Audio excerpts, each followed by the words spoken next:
Welcome to Spiritual Calisthenics. Christos Anesti, Christ is risen. Today we commemorate the fourth Wednesday after Pascha, which is Mid-Pentecost.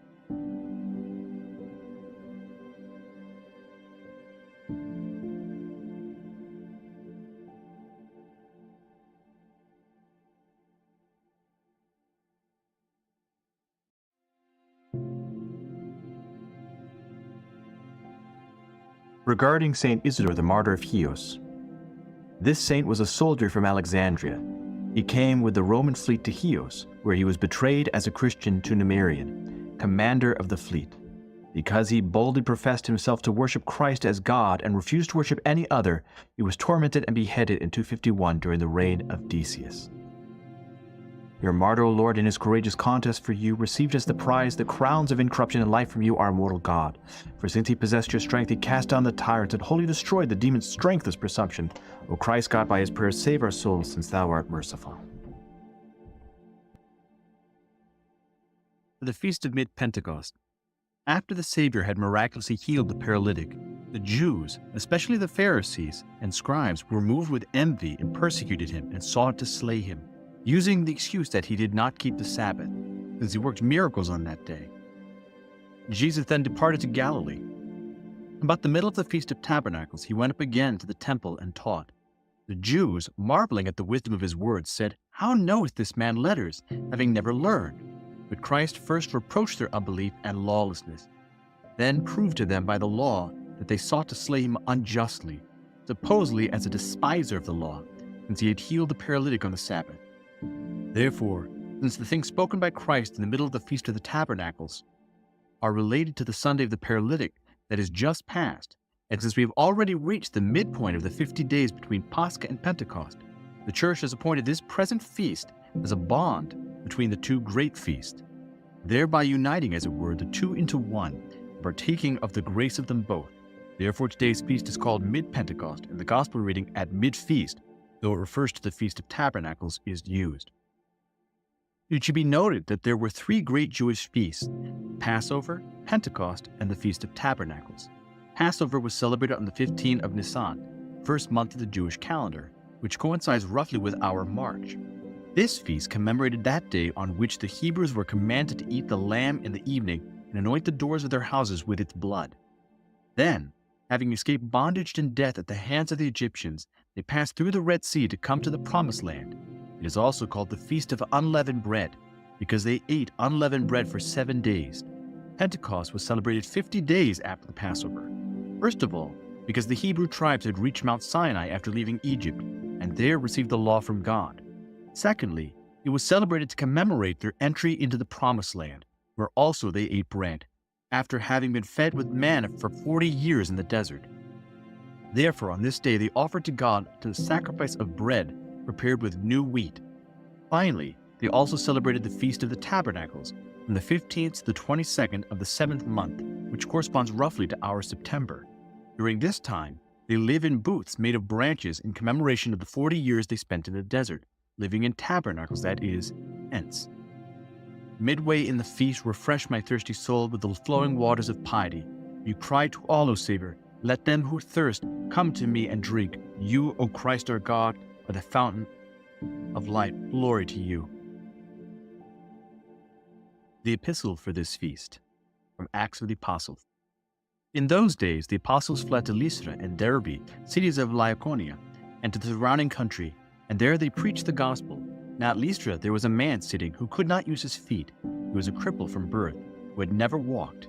He listened to Paul speaking, and Paul, looking intently at him, and seeing that he had faith to be made well, said in a loud voice, "Stand upright on your feet." And he sprang up and walked. When the crowd saw that Paul had done this, they lifted up their voices, saying in Lycaonian, "The gods have come down to us in the likeness of men." Barnabas they called Zeus, and Paul, because he was the chief speaker, they called Hermes. And the priests of Zeus, whose temple was in front of the city, brought oxen and garlands to the gates, and wanted to offer sacrifice with the people. But when the apostle Barnabas and Paul heard of it, they tore their garments and rushed out among the multitude, crying, "Men, why are you doing this?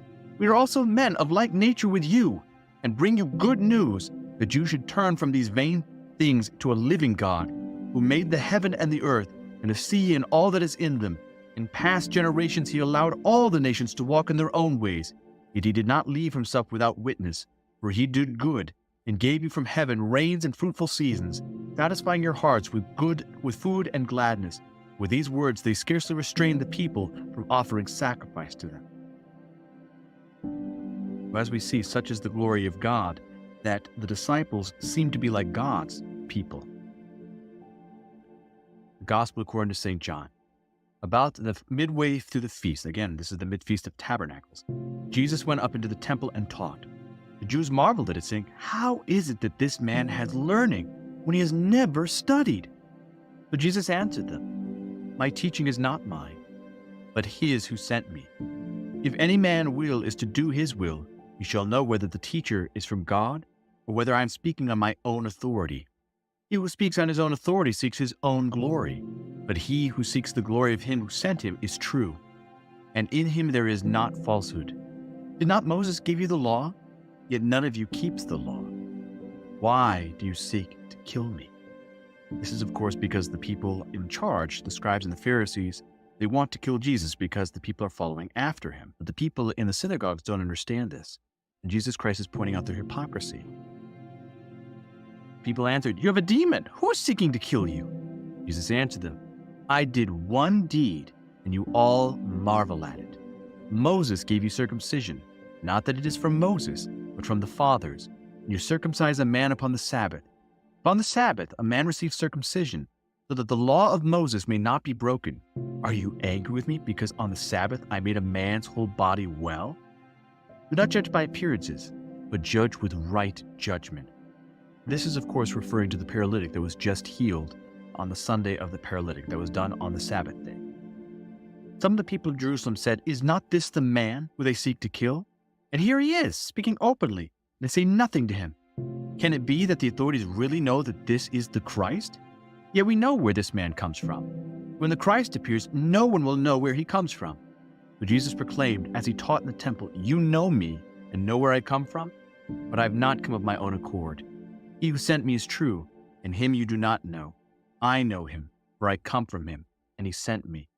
So they sought to arrest him, but no one laid hands on him, because his hour had not yet come. Now this is very important here, because what we're seeing is that Jesus Christ, until he is ready to ascend the cross, cannot be taken, cannot be killed. And so we see that Jesus Christ is able to go straight through the people, even though they are thronging all about him to try to throw him off the cliff to kill him. And so we see the power of God. We see the hypocrisy of the people and the naked ambition of the leadership that want to keep their power, even though they know and see that Jesus is the Christ. I hope that you've enjoyed today's Spiritual Calisthenics. Have a blessed and wonderful day.